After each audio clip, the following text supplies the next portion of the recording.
Bom dia, irmãos. Que a graça e a paz de Jesus esteja com todo mundo aqui. Abra comigo sua Bíblia em Neemias, capítulo 8. Neemias, capítulo 8.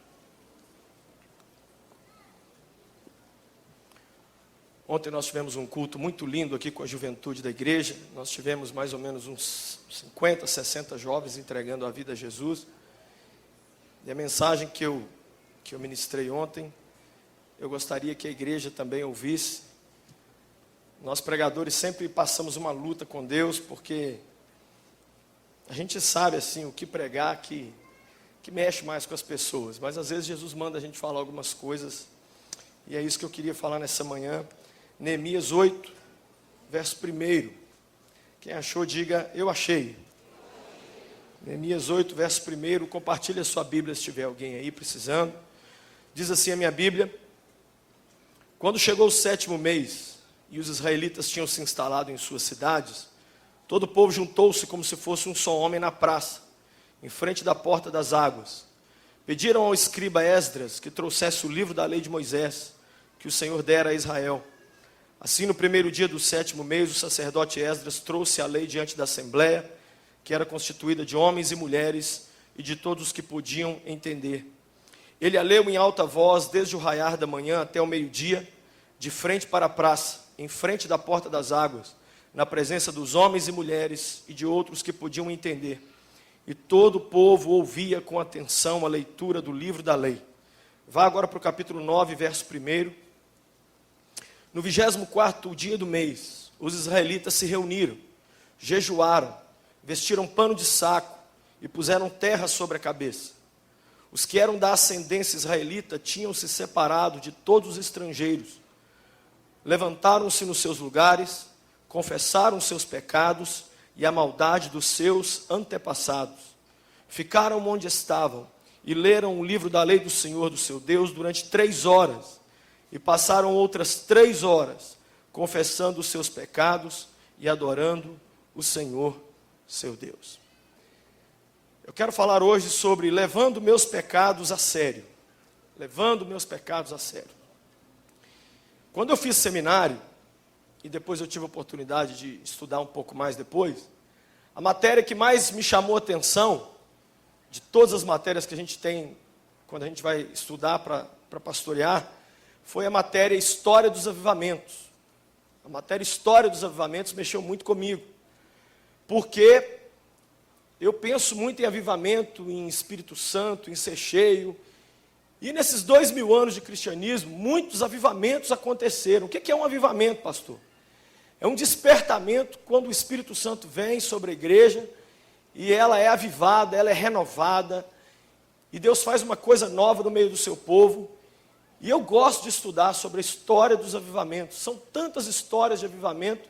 Eu, inclusive, já preguei aqui sobre uma, que é o avivamento da Rua Azusa, quando há 104 anos atrás, lá em Los Angeles, na Califórnia, Jesus fez algo assim, inesperado, e numa pequena igreja começou um avivamento que mudou a história do mundo, mudou a história do mundo.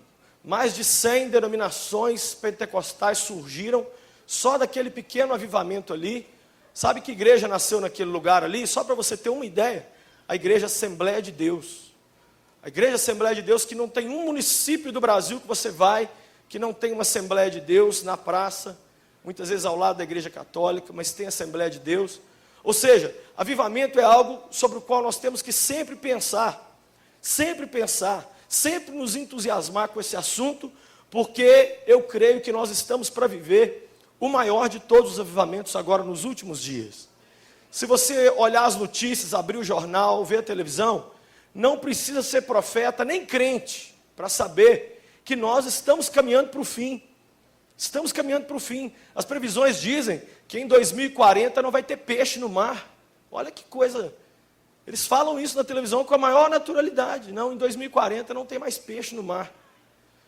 Falaram semana passada, um bloco de gelo do tamanho da cidade de São Paulo e do Rio de Janeiro se desprendeu da Antártida e está aí boiando aí. É tão grande o gelo que está para acontecer alguma tragédia ecológica, esse monte de terremoto.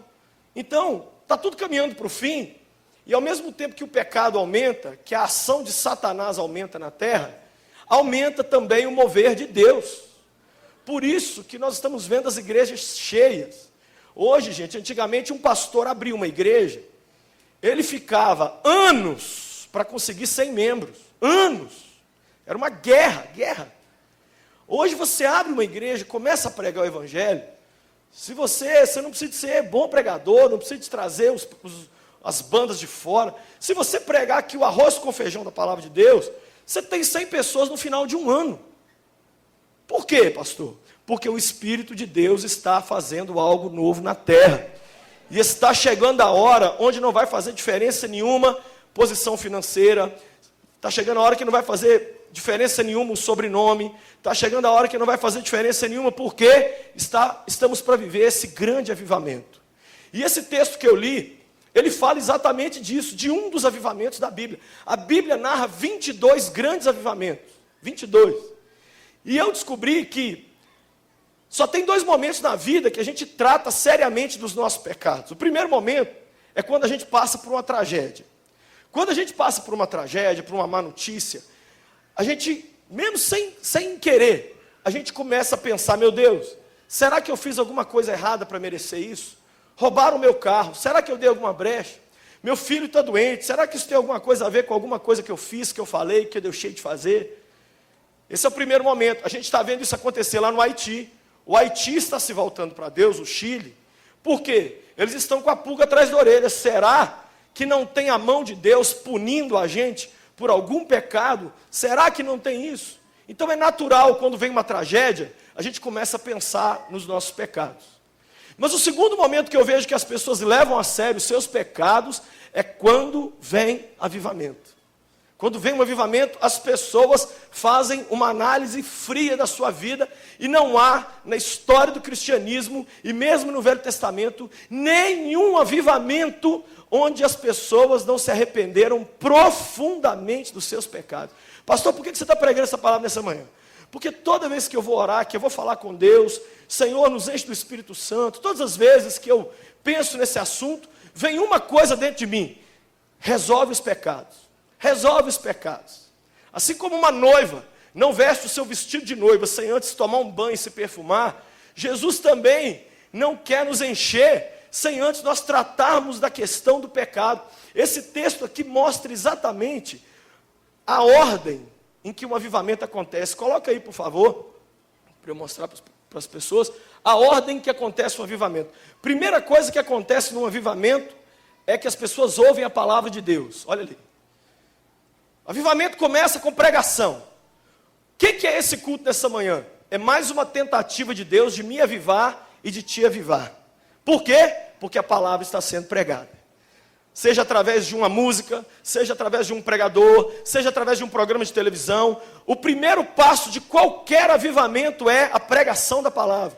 A palavra é pregada e aquela palavra vem de encontro à sua vida. Esse é o primeiro passo. Você vê aqui no texto que nós lemos, que o povo de Israel todo se reuniu. Esdras construiu um púlpito, pôs a Bíblia lá e começou a ler a lei do Senhor em voz alta para milhares de pessoas, sem microfone. Era um silêncio absoluto, criança não chorava, ninguém se movia do lugar, e Esdras lendo em voz alta a lei do Senhor. Segunda coisa que acontece quando vem um avivamento: arrependimento com lágrimas. Por que eu coloquei com lágrimas? Porque arrependimento sem lágrimas não é arrependimento. Eu coloquei uma frase num dos meus livros que eu digo assim: confessar pecados sem lágrimas nos olhos não é confessar, é comentar. Quando há arrependimento verdadeiro, as pessoas abrem a boca a chorar. Abre a boca a chorar. Por quê? Porque elas sentem a dor do pecado. Elas dizem: como pode eu ter feito isso com Deus? Como eu vivi tão afastado de Deus? Olha o absurdo que eu cometi. E aquilo te fere tanto, te machuca tanto, que você chora.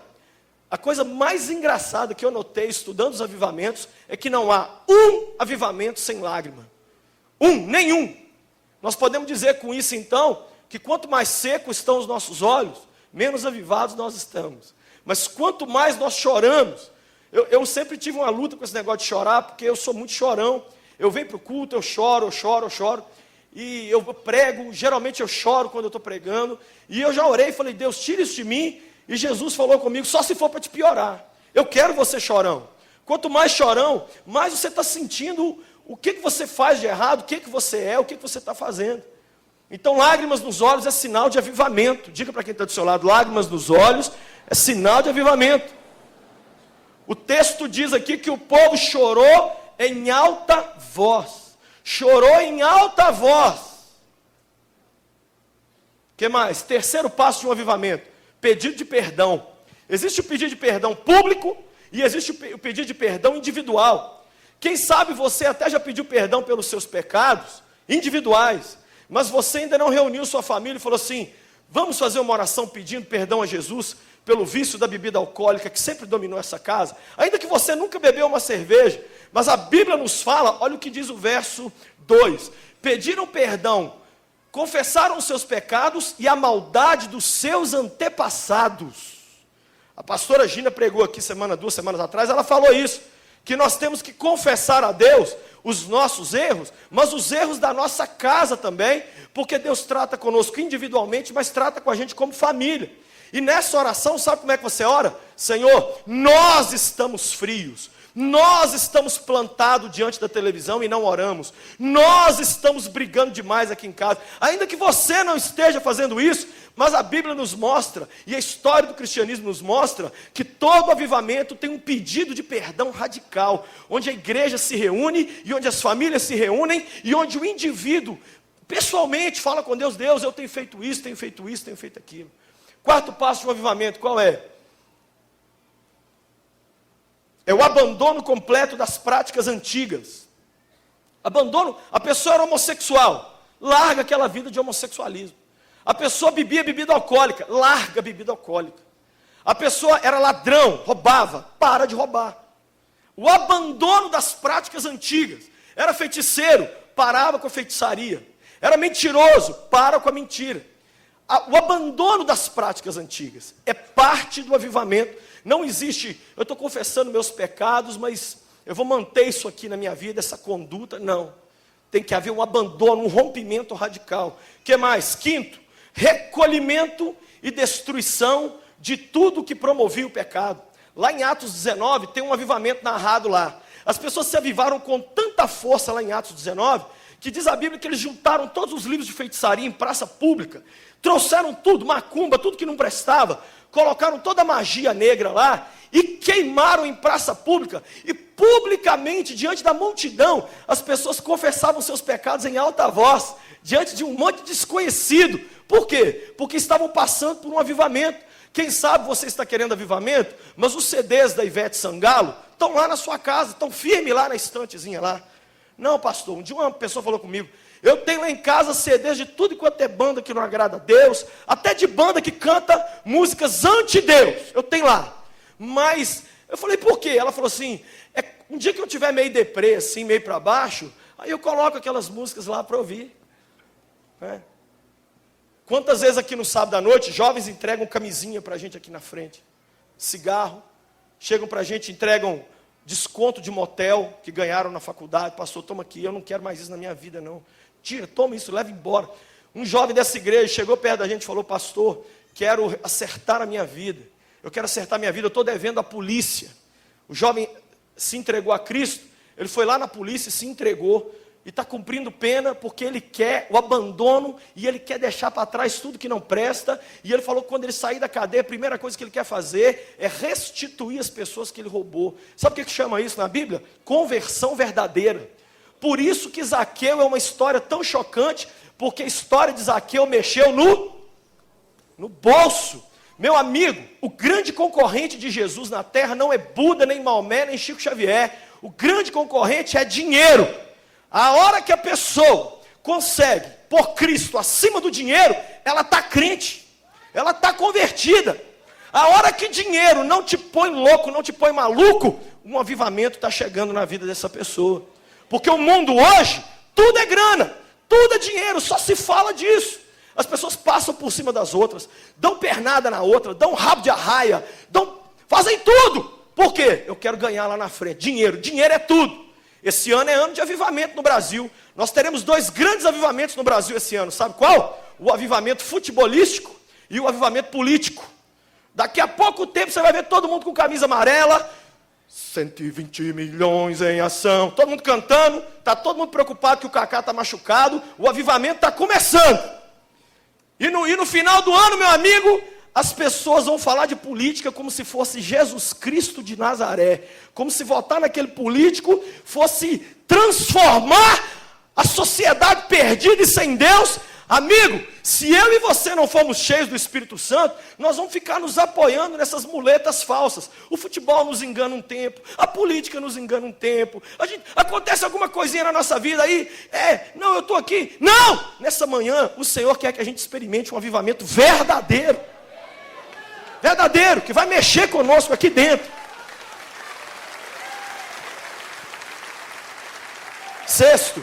Sexto passo de um avivamento é aquele ali, restauração do culto, enchimento do Espírito Santo.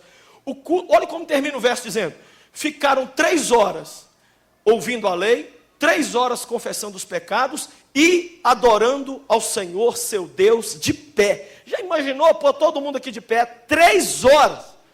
3 horas adorando a Deus. Sabe o que é isso? Restauração do culto. O culto para de ficar chato. Você para de reclamar quando o culto passa 5 minutos do horário. Você está avivado. Na verdade, você quer que o culto não acabe. O pregador pode até ir embora, a banda pode até ir embora, mas você tem um culto acontecendo dentro de você, e você vai se enchendo de Deus, e não precisa de muita coisa não. Você vai adorando ao Senhor. Outro dia, meu irmão, eu cheguei lá em casa, peguei meu cantor cristão, e eu falei: Jesus, hoje eu vou cantar para o Senhor a música do cantor cristão. E eu comecei a cantar os hinos antigos, mas eu chorava, irmãos, eu chorava tanto porque eu me lembrei do meu tempo de criança, e como o Espírito de Deus nos enche quando a gente canta os hinos antigos.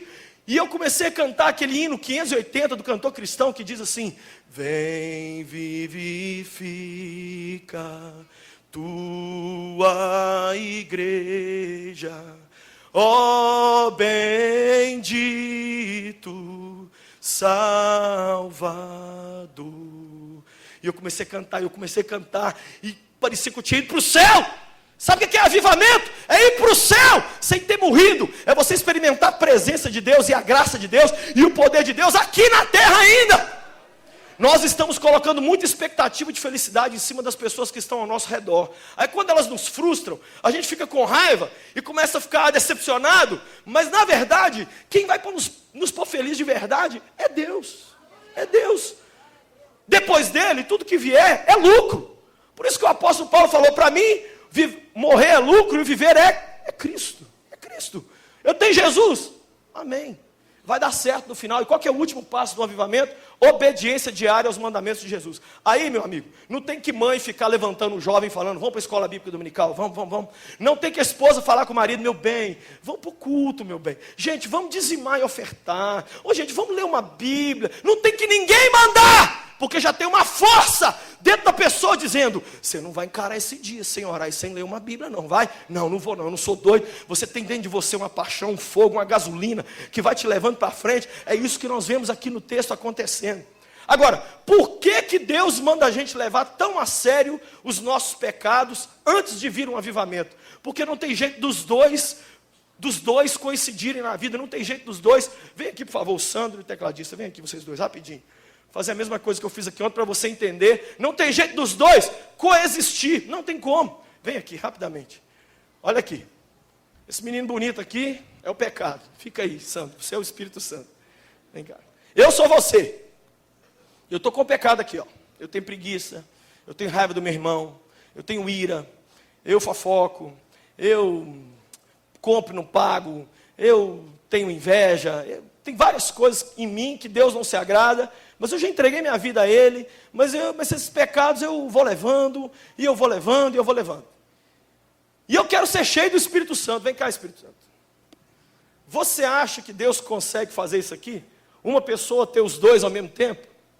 Tem como? Então como é que tem que ser? Volta lá. Tem que ser assim, ó. Ele está comigo, o pecado. É assim que Deus faz, ó. Um novo nível de aproximação de Deus requer um novo nível de afastamento do pecado. É assim, quer ver? Vai, pecado. Mais uma vez.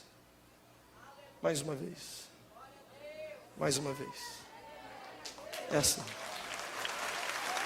Quanto mais seriamente você lidar com seus pecados, mais o Espírito Santo vai encher a sua vida. Obrigado. Mais o Espírito de Deus vai te encher. Ah não, mas eu quero tentar os dois. Vem Espírito Santo sobre a minha vida, vem. Mas eu não quero assim, ter que mudar meu temperamento, não. Eu não quero ter que pedir perdão a ninguém, eu não quero mudar nada. Eu só quero que o Senhor me encha para eu sentir gostoso. Que gostoso. Não. Por que, pastor, por que Deus tem essa neura dele com o pecado? Por causa daquilo que o pecado é. O que é o pecado para Deus? Você quer saber? Vai comigo lá em Ezequiel 36. Ezequiel 36, verso 17. Eu achei, na minha opinião, aquele que eu acho que é o verso bíblico perfeito para mostrar o que é o pecado para Deus. Olha o que é o pecado para Deus. Ezequiel 36, 17. Filho do homem, quando os israelitas moravam em sua própria terra, eles a contaminaram com a sua conduta e com as suas ações. Sua conduta era à minha vista como a impureza menstrual de uma mulher. Posso traduzir o que Deus está falando aqui? Quando alguém está fazendo o que não me agrada e está pecando, eu olho para ela, é como se eu visse essa pessoa coberta de menstruação. Você sabia que a mulher vive mais do que o homem porque ela se menstrua e sai dela toda a impureza uma vez por mês? A mulher brasileira vive 7 anos mais do que o homem por causa da menstruação. Por isso que se ouve falar de tantas viúvas e tão poucos viúvos, não é? Então, o que Deus está dizendo aqui? A pessoa fica completamente impura. É o pecado, é isso que Deus está falando. E o que o pecado faz conosco? Ele é a causa de todos os nossos fracassos e tristezas. Todos. Tudo de ruim. Agora, sabe o que eu já notei? A gente fica muito nervoso com as consequências do pecado. Mas não com o pecado. A gente fica muito bravo com aquilo que o pecado faz conosco. Mas não com aquilo que é o pecado. Por exemplo, a pessoa fica nervosa porque não passou no concurso e no vestibular. Mas o pecado da preguiça, que não deixou ela estudar para passar no concurso, não a incomoda. A pessoa não fica nervosa, a pessoa fica nervosa com as enfermidades. Enfermidade me deixou nervoso. Que raiva, por que eu estou doente? Mas ela não fica nervosa com o mau cuidado do corpo, com a gula, que é um dos 7 pecados capitais. Não, isso aí não fica nervoso, não. Eu estou nervoso só porque eu fiquei doente mesmo. A pessoa fica nervosa com a falta de dinheiro, mas não fica nervosa porque só nega o dízimo, que é um pecado, porque é descontrolada financeiramente e porque desperdiça. Esses pecados não mexem com a pessoa, mas a falta de dinheiro faz ela ficar doida. A pessoa fica com raiva do divórcio e do fim do namoro, mas a ira, a inveja, o ciúme, a pessoa não, que causou o divórcio, a pessoa não está triste com ela. Olha que coisa interessante. Por isso que Deus deixou o pecado ter consequência, porque senão a gente ia vivendo a revelia, a gente ia fazendo as coisas. Eu contei aqui ontem que um jovem, certa vez daqui da igreja, não me procurou, ele mandou um recado para mim. Eu falei com ele, olha, eu quero conversar com você. E eu sabia que ele estava fazendo o que não devia com uma moça. E ele mandou um recado, olha o recado que ele me mandou. Pastor, eu abri uma empresa e a minha empresa está crescendo muito. Se Deus não estivesse gostando que eu estou prostituindo, eu não estaria ganhando dinheiro. Agora eu quero te dar uma notícia. Apocalipse 2, 21, a Bíblia nos diz que Jesus dá prazo para a gente se arrepender. Ele dá o quê? Prazo. Jesus falou lá assim, dei-lhe tempo para que se arrependesse da sua imoralidade sexual, mas ela não quer. Olha para mim, durante um tempo a gente erra e nada acontece. Preste atenção nisso aqui. Porque isso aqui resolve até uma outra grande pergunta que tem dentro de nós. Por que o ímpio peca e nada acontece? Parece que está tudo bem com ele. Olha, tem um prazo correndo para todo mundo, para todo mundo. Deus diz assim, esse temperamento seu louco, essa gritaria, esse roubo, essa mentira sua tem prazo. Se você não se arrepender até tal data, aí as consequências chegarão. As consequências vêm. Quer ver a história na Bíblia? Vai comigo em 1 Samuel 15. 1 Samuel 15. Olha a história de um cara que não levou o pecado a sério e de outro que levou o pecado a sério. Olha que coisa, essa história mexe tanto comigo, Porque Deus rejeitou um homem e colocou um outro pior no lugar dele, mas o pior tratava o pecado seriamente e por isso venceu. Olha comigo lá, 1 Samuel 15. Samuel disse a Saul: eu sou aquele a quem o Senhor enviou para ungí-lo como rei em Israel, o povo dele. Por isso escute agora a mensagem do Senhor. Assim diz o Senhor dos exércitos: castigarei os amalequitas pelo que fizeram a Israel, atacando-o quando saía do Egito.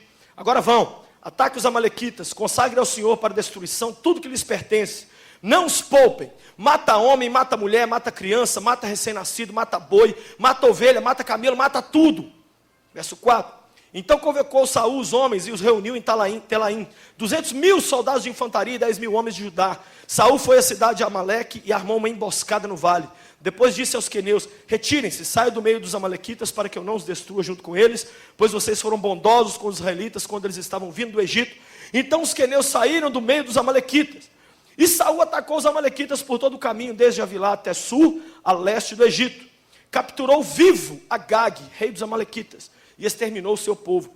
Mas Saul e o exército pouparam Agag, e o melhor das ovelhas e dos bois, e os bezerros gordos e os carneiros. Pouparam tudo que era bom, mas tudo que era desprezível e inútil, destruíram completamente. Primeira coisa que o pecado faz com a gente começa a achar que a nossa opinião está mais certa do que a de Deus.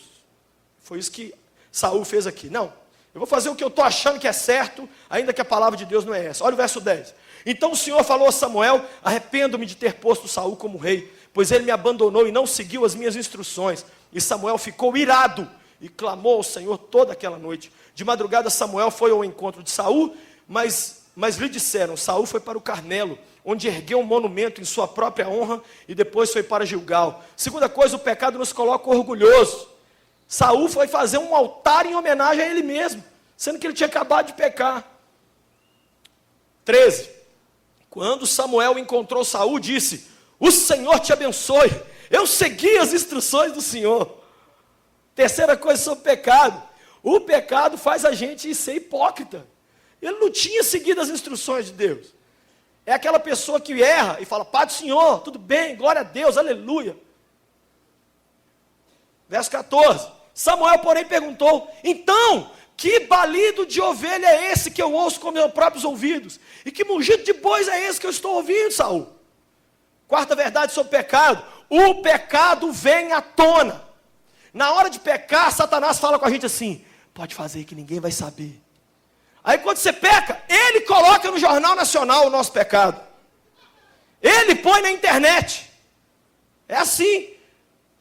Eu imagino os caras tentando calar a boca daqueles bichos. Cala a boca, gente.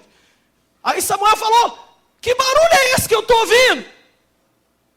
Não tem jeito, o histórico do computador vai mostrar o que apareceu. E muitas vezes quando a pessoa consegue tapar todos os rastros, mas a gente olha nos olhos dela e a gente vê que o brilho foi embora. Foi embora o brilho.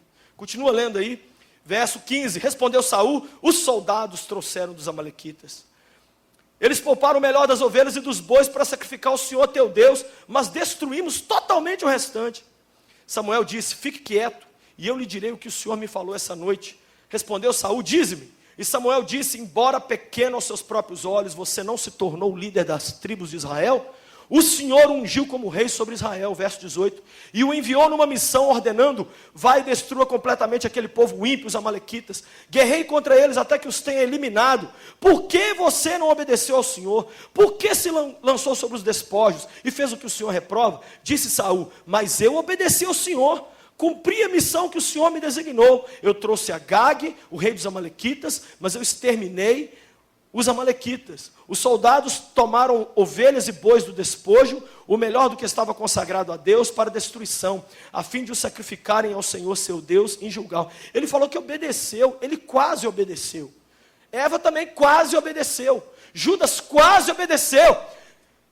Eu não sei quantos aqui são pais. Eu tenho 2 filhos. Eu quero que eles me beijem, me abracem e me dê presentes. Mas sabe o que eu quero deles mais do que qualquer coisa? Obediência. Na hora que eu falar, faça uma coisa, faça aquela coisa. E não faz pelo meio, faz tudo. Deus nessa manhã está dizendo para a gente: meu querido, olha, eu não vou negociar minhas ordens. Eu quero toda obediência. Toda obediência. Quem sabe nessa manhã tem alguma coisa que você sabe que Uma jovem me procurou ontem, falou comigo: pastor, Deus está falando comigo, tem 1 ano para eu terminar meu namoro. 1 ano. Sabe o que eu estou fazendo? Campanha. Subir no monte, para o meu namoro não terminar. A Bíblia diz que orar sobre aquilo que Deus já mandou a gente fazer é pecado, é feitiçaria, é errado. Quando Deus dá uma ordem, Ele não quer que a gente comente. A gente não quer que a gente seja o Galvão Bueno. Não, Senhor, vamos conversar. Não quero conversar. Deus está dizendo para o marido: seja mais manso com essa mulher. Para de ser grosso com ela. Que você está colocando nela o desejo de largar você. Muda hoje. Não, Senhor, mas ela tem os erros dela. Eu não estou te perguntando isso. Eu estou te falando nessa manhã: mude você. Queridos, eu descobri uma coisa. Eu parei de querer mudar meus parentes e meus amigos. Eu descobri que as pessoas só mudam em resposta à minha mudança. Quando eu mudo, as pessoas olham para mim ao meu redor, minha mulher, meus filhos, e falam assim: olha como ele está mais calmo. Eu vou ficar mais calmo também, porque eu estou vendo, tem um monte de gente querendo mudar as pessoas ao redor, mas nunca vamos conseguir. A gente só muda alguém quando as pessoas ao redor olham para nós e dizem assim: eu estou vendo essa pessoa mais cheia do Espírito Santo, eu vou fazer a mesma coisa. Eu estou vendo essa pessoa mais calada, mais na dela, menos respondona, eu vou fazer a mesma coisa. É só assim que a gente muda quem está ao nosso redor. Continua lendo o texto aí comigo, verso 22. Samuel, porém, respondeu: acaso tem o Senhor tanto prazer em holocausto e em sacrifícios, quanto em que se obedeça a sua palavra? A obediência é melhor do que o sacrifício, e a submissão é melhor do que a gordura de carneiros. Pois a rebeldia é como o pecado de feitiçaria, e a arrogância é como o mal da idolatria. Assim como você rejeitou a palavra do Senhor, ele o rejeitou. Olha o verso 24. Eu pequei, disse Saul, violei a ordem do Senhor e as instruções que me deste. Tive medo dos soldados. Agora eu te imploro, perdoa o meu pecado e volta comigo para que eu adore a Deus. Olha para mim. Tem gente tratando o pecado assim. É o cartão de crédito. Pequei. Perdoa aí, Jesus. Pronto, passei. Vou para o culto agora. Já levanta as mãos. Saul virou para Samuel e falou: ok, tudo bem, Samuel, eu errei, mas vamos embora para o culto logo. Vamos embora. Não tem lágrimas, não tem nada. Eu contei aqui para os jovens que outro dia um jovem me procurou e falou assim: pastor, eu quero te contar um negócio sério. O que é? Mas antes deixa eu te falar uma coisa. Seu Atlético, hein? Tá com nada, hein? Rapaz, e aquele carro que você comprou, que bonito. Rapaz, e esse cabelo seu? E não sei o quê. Falou uns 6 assuntos. E aí virou e falou assim: é que eu estou prostituindo. Eu falei: como é que é? A pessoa colocou o assunto, normalmente, como se fosse qualquer um outro assunto. Já não tem mais desespero. A gente erra, a gente fere alguém e sai normal. A gente não ajuda alguém, a gente comete um pecado e convive bem com aquilo e sai tranquilo. E aí vem para a casa de Deus, o Senhor nos enche de poder, mas dentro de casa é uma brigaiada, uma confusão, é cada um no quarto comendo com prato de comida, ninguém se olha nos olhos, no trabalho faz intriga, faz fofoca, rouba, dá telefonema que não pode, pega grampeador, leva para casa, fala mal das pessoas, no trânsito, fica possesso, vira um gadareno, fala palavrão, xinga, quer bater nos irmãos, faz de tudo. No futebol então, é ele que entra em Satanás, é o Satanás que entra nele, e vira um demônio. Aí, vem para a casa de Deus, a ceia do Senhor vai passar. Ô Jesus, pequei, vambora, dá isso aí para cá. Vambora que eu tenho que ir embora, pastor Jorge. Tem um culto, vai jogar agora à tarde, jogão. Quero ver o que aconteceu na Fórmula 1. Saul estava nessa. Vambora aí, vambora, Samuel. Você vai ficar nessa aí, Samuel, de Deus está te punindo. Vambora. Continua lendo aí, verso 26. Samuel contudo lhe disse: eu não vou com você não. Você rejeitou a palavra do Senhor e o Senhor te rejeitou. Quando Samuel se virou para sair, Saul agarrou a borda do manto dele, e o manto rasgou, e Samuel lhe disse: o Senhor rasgou de você hoje o reino de Israel, e entregou aquele que é melhor do que você. Gente, quem que substituiu Saul? Saul deixou um rei vivo e um gado. Davi matou um cara e adulterou com a mulher dele. Quem você acha que cometeu um pecado maior? Davi, pode falar, eu estou vendo que você está com medo. Pode falar, fala assim: Davi. Então Deus colocou um cara pior? Não. Deus colocou um cara que quando errava se arrependia imediatamente. Saul nunca falou: Deus, eu errei de verdade, e pôs o rosto no pó. Nunca. Ele não fez isso hora nenhuma. Davi, abre a sua Bíblia depois lá no Salmo 51. Tem misericórdia de mim, ó Deus. Não afasta de mim o teu espírito.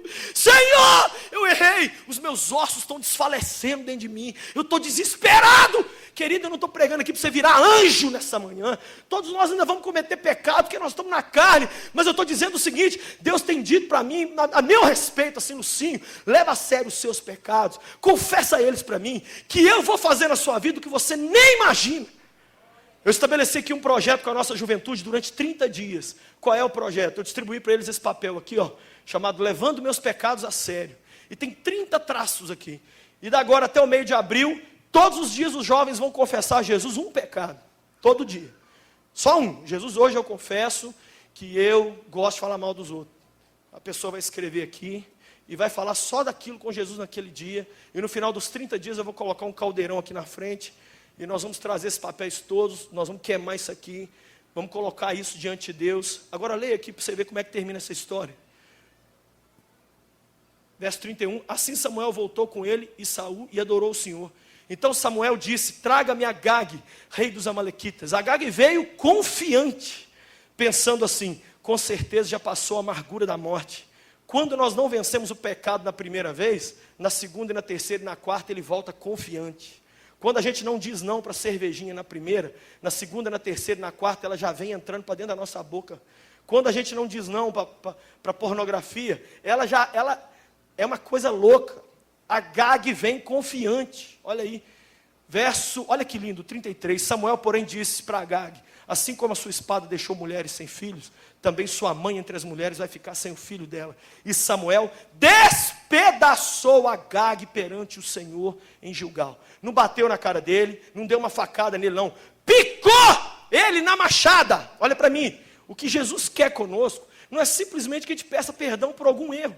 É que a gente corte da nossa vida, corte. Mas corte! Nós temos que entrar em guerra contra os nossos pecados. Porque, eu vou falar nessa manhã, muitas bênçãos que nós estamos pedindo a Deus não vêm. Não é porque Deus não quer dar, é porque tem em nós alguma coisa que nos impede. O pastor Jorge contou aqui outro dia uma história que mexeu comigo, que uma cidade do interior de Minas amanheceu sem água. O corpo de bombeiros pulou lá dentro do reservatório de água da cidade, descobriram um rato desse tamanho, impedindo a passagem da água. Um rato deixou uma cidade sem água. Queridos, olha para mim, eu estou falando de uma coisa pequena, que pode nos atrapalhar de receber um avivamento. É pequeno.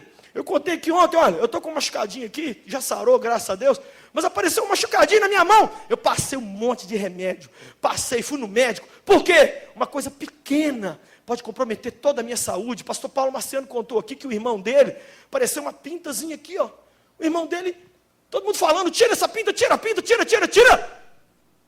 O irmão morreu porque aquela pinta infeccionou e virou um câncer que tomou o pulmão dele. É uma coisa pequena, preste atenção. Eu vim aqui falar não vim dar uma... Ontem eu falei, a minha esposa viu, eu fiquei lá orando a Jesus, pedindo a Deus perdão por um erro. Jesus, eu quero ver isso embora da minha vida. Tem que ir embora. Por quê? Porque eu estou querendo ser um avivamento, ter um avivamento. Eu estou querendo que quando eu oro para as pessoas, as coisas aconteçam. Mas eu sei que se tiver rato na minha vida, não acontece. É uma área que complica tudo. Pastor Rick Warren veio aqui na igreja e contou que o Titanic foi o único navio do mundo, o primeiro navio do mundo construído, que o casco dele era cheio de repartições. Para quê? Se batesse no iceberg, só aquela repartição encheria d'água e o navio não afundaria. Só que quando bateu no iceberg... Ele falou aqui de uma forma até engraçada, ele disse assim, um buraco no casco é um buraco no casco, é um buraco no casco. Um buraco no casco colocou todo aquele navio no chão. Preste atenção, quem sabe você tem vencido em muitas áreas, mas tem uma área que o Espírito de Deus está dizendo, muda nisso, muda. Olha os seus olhos, o que você está fazendo, olha as suas mãos, olha aqui, eu anotei para mim mesmo, olha aqui, olha, orgulho, ira, fofoca, timidez, inveja, adultério, mentira, gritaria, desprezo pelas pessoas, ódio, vingança, os vícios, a dúvida, os ciúmes, o roubo, a preguiça, homossexualismo, os olhares impuros, a murmuração, a falta de oração e da leitura bíblica é pecado, ingratidão, frieza espiritual, televisão e internet demais, não evangelizar ninguém, nem o vizinho de frente, briga com o cônjuge toda hora e os filhos assistindo, palavrões, preocupação, não envolvimento com a igreja, falta de perdão, egoísmo, desânimo, músicas mundanas, materialismo. A lista é grande. Essa lista eu estou fazendo para mim. Eu quero me ver livre disso. Porque eu sei que se eu conseguir, se Jesus me limpar, esse furo no casco for tapado, não vai haver limite para o que Deus vai fazer na nossa vida e através de nós. É uma manhã para a gente se arrepender, para a gente dizer: Deus, tem misericórdia de mim, ajuda-me, Senhor, ajuda-me, tem pecado que eu estou carregando ele há anos, e eu não consigo me ver livre, mas nessa manhã, eu quero me ver livre, eu quero me ver livre. Eu queria que você ficasse de pé no seu lugar. Nós vamos orar a Deus, nós vamos pedir a Deus perdão, nós vamos pedir a Jesus: Jesus, tira tudo isso de mim, tudo que não presta, eu quero ser limpo, quero ser transformado numa outra pessoa, eu não posso viver assim, eu tenho que viver diferente. Olha o que o Senhor falou comigo um tempo atrás: meu filho, antes de eu fazer grandes coisas do lado de fora de você, eu tenho que fazer grandes coisas do lado de dentro. Nós ficamos pedindo a Deus milagres aqui, ó, olha para mim. Jesus, muda aqui a minha história. Gente, Deus dá um telefonema para o Bill Gates e fala assim: deposita o seu dinheiro na conta da Mariana, do João, do Felipe. Esse não é o problema. Deus te dá um emprego, Deus te dá um casamento, isso Deus estala o dedo. A grande guerra de Deus é nos mudar aqui dentro.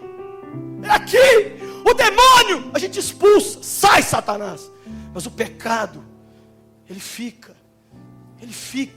Nessa manhã Jesus está dizendo: vamos despedaçar Agag, vamos cortar ele todo, vamos entregar ele e falar: Deus, olha aqui, Senhor, eu não quero mais saber disso na minha vida, na minha família. Eu vou ser o primeiro a mudar. Uma mãe me procurou essa semana falando: sabe o quê? Aqui da igreja, pastor, eu vou chegando lá em casa, meus filhos e meus sobrinhos todos assentados depois do culto, jogando carteado e falando palavrões, e imitando homossexuais, e jovens que estão aqui na igreja. As coisas vão entrando devagar, irmão. A Agag começa a ficar confiante, o pecado começa a crescer.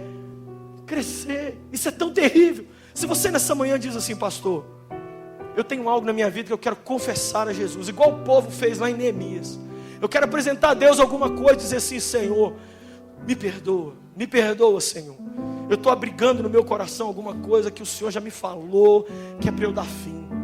Saia do seu lugar e vem aqui no altar do Senhor, vem aqui, não tenha vergonha não. E eu estou dizendo que o marido não pode perguntar para a mulher por que ela foi na frente, nem a mulher para o marido, nem o namorado para o outro, nem para ninguém. Se Deus falou com você, não resista à voz do Espírito Santo não. Peça licença aí na galeria, vem cá para o altar do Senhor, que nós vamos orar e nós vamos pedir a Deus perdão. Tem um hino tão lindo, que nós até cantamos aqui ontem. Tem jeito de colocar a letra dele aí? Esse hino diz: seja bendito o Cordeiro, que na cruz por nós padeceu, seja bendito o seu sangue, que por nós pecadores verteu. Esse hino é tão lindo. Eu cantei ele ontem para Jesus, falei: Jesus, me perdoa, eu quero ficar limpo. Irmãos, não vai ter avivamento sem perdão, não vai haver avivamento sem arrependimento. Nós precisamos disso, precisamos. Nesta manhã Deus está dizendo para as famílias: vamos nos arrepender juntos, para ter mais paz dentro de casa, amor. Você podia levantar suas mãos para Jesus e confessar e dizer: Senhor, olha, eu estou apresentando ao Senhor o meu rato, esse rato que está impedindo, Jesus, é isso aqui, ó, é isso aqui, é isso que está me atrapalhando, é isso que está me impedindo, é isso que está me impedindo, Senhor, de vencer, é isso que está me atrapalhando, Pai.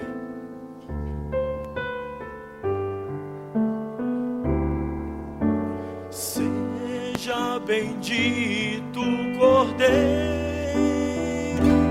que na cruz por nós padeceu.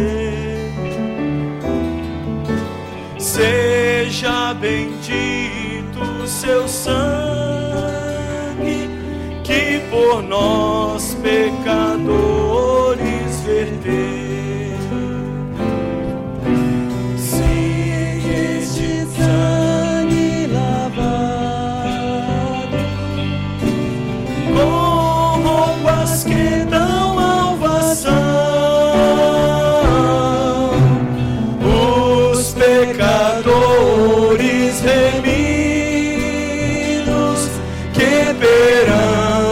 Seu Deus hoje está. Pega suas mãos e diga: alvo mais que a neve.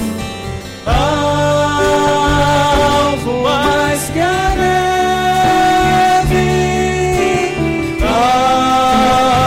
Alvo mais que a neve. Se neste sangue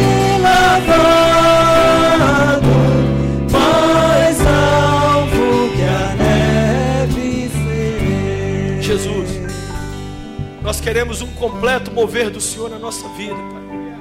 Por isso, nessa manhã, tem misericórdia de nós.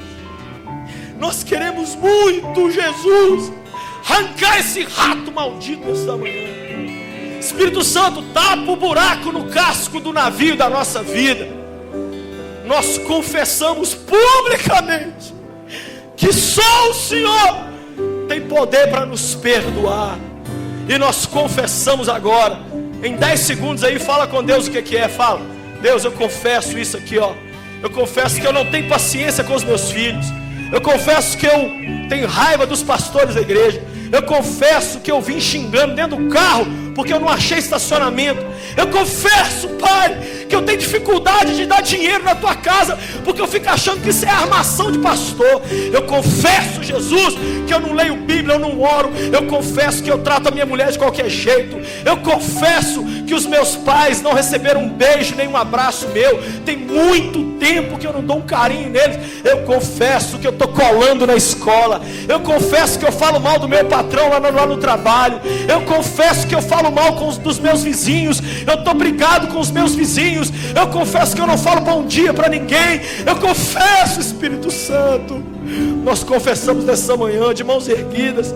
Confessa, entrega para Ele seu pecado. Entrega. Eu estou entregando o meu aqui nessa manhã. Jesus, o Senhor sabe, Senhor. Oh, Senhor, faz isso nessa manhã. Faz isso nessa manhã, Senhor. Nós queremos ser desimpedidos. E que venha o avivamento sobre nós.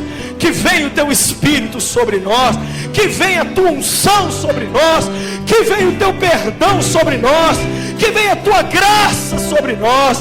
Tem gente aqui que não está dormindo à noite, mas a partir de hoje você vai dormir, porque o peso dos seus pecados foram embora. Tem gente aqui que está doente no corpo, mas você está sendo curado agora, porque quando o pecado vai embora, a saúde entra. Tem gente aqui que estava desesperada, falando até em morrer. Nessa manhã, Jesus está curando o seu coração, porque esse espírito de morte foi embora, porque a legalidade que era dada para ele acabou. Nessa manhã, só tem um Espírito que pode tocar na nossa vida. Só tem um Espírito que tem autoridade nas nossas famílias. É o Espírito Santo de Deus. Você ergue as suas mãos e adora a Deus e agradece agora pelo perdão. Fala: Jesus, obrigado por me perdoar. Obrigado, obrigado, obrigado, Senhor. Obrigado, Senhor.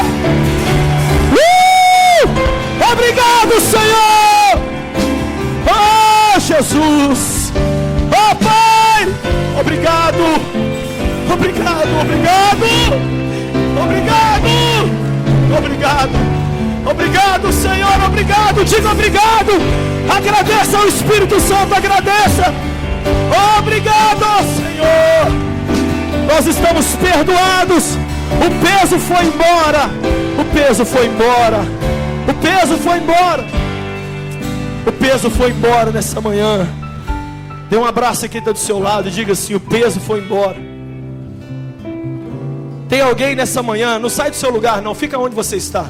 Tem alguém nessa manhã que gostaria de entregar a vida para Jesus? Toda a igreja, diga comigo em voz alta: onde você está? Para aí agora, só um momentinho. Diga assim: Jesus, eu entrego a minha vida nas tuas mãos. O Senhor me perdoou, mas agora eu quero publicamente que as pessoas saibam que eu fui perdoado. Escreve o meu nome no livro da vida e me salva agora, em nome de Jesus. Abaixa as mãos todos. Quem pela primeira vez fez essa oração, faça assim com a mão. Na galeria ou aqui embaixo, faça assim com a mão. Tem mãos erguidas ali, na galeria tem ali. Levanta sua mão bem alto, bem alto. Tem pessoas erguendo as mãos ali, aqui, ali, aqui, ali também. Eu vou pedir agora que todos os que estão erguendo as mãos venham aqui à frente. E o pastor Jorge vai orar e vai abençoar a vida desses queridos que vieram, que estão confessando Cristo publicamente. Pastor Lúcio, pregar sobre o pecado não é fácil, porque você vê que fica um peso, né? Pode permanecer aí. Fica um peso, porque o pecado exige coragem para ser confrontado, exige coragem. Você vê que Saul ali naquele texto, vou até meditar nele depois, mas Saul falou: Salva a minha reputação diante das pessoas aí. Era uma preocupação em manter-se bem com as pessoas e não diante de Deus. Você que está entregando a sua vida nas mãos de Jesus, olha que legal, vem cá. Vem cá, vem cá. Jesus te traz aqui. Você que já andou nos caminhos de Jesus e por um motivo ou outro se afastou. E nesta manhã, manhã quente, estamos nos despedindo do verão, irmãos. Sai do seu lugar e vem aqui. Vem sozinho, vem com seu marido. Vem do jeito que você está. Vem com... Pastor pastor, Jorge, eu estou fumando ainda. Vem agora. esse papelzinho, os diáconos estão com ele na mão. É um papel para você escrever, se você quiser, todo dia. Você vai escrever. Coloca dentro da Bíblia, né? Um ladrão entrou na minha casa um tempo atrás e roubou lá. E a coisa que eu e minha esposa ficamos mais fazendo é tentar descobrir a identidade de quem era, para a gente não ser arrombado de novo.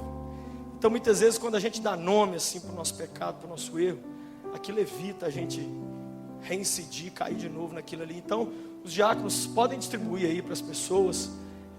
Você que quiser, aí se você quiser participar conosco no sábado, no mês de abril, nós vamos queimar isso tudo para Jesus aqui. Glória a Deus. Representando o perdão. Tem pessoas vindo até o altar, entregando a sua vida nas mãos de Jesus.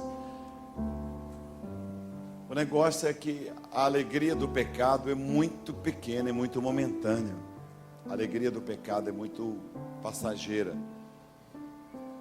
Tem que pensar nas consequências. Muitas vezes um momento de prazer tão pequeno, uma maldade que alguém faz, depois aquilo é cobrado caro até da nossa família, né? Não ficará impune aquele que faz isso, que faz maldade, não ficará impune. Glória a Deus. Nós podemos ser abençoados, podemos ou não podemos? Glória a Deus, glória a Deus. Chega o dia que você toma decisão. Vamos estender as mãos para estas vidas que estão aqui à frente, vamos. Seu filho, esse aí é? Glória, os dois seus filhos hoje. Glória a Deus, olha que legal. Que bênção, hein? Ontem eu vim aqui, esse auditório aqui de baixo estava tomado, ali em cima, jovens querendo buscar a Deus. Pastor Clóvis com um monte de pessoas lá embaixo, e a pastora Joelma. É isso aí, irmãos. Vocês que estão aqui no altar, digam assim: Senhor Jesus, eu estou aqui por tua causa, consagrando a minha vida, entregando a minha vida em tuas mãos. Perdoa os meus pecados, lava-me com o teu sangue, faça de mim uma nova criatura, que a partir de hoje eu possa caminhar em direção ao Senhor, deixando tudo que não presta longe de mim. Dá-me o poder do teu Espírito Santo, e quando eu partir desta terra, quero ir direto para os teus braços. Amém. Vamos aplaudir ao Senhor. Glória a Deus. Graças a Deus. Que bênção.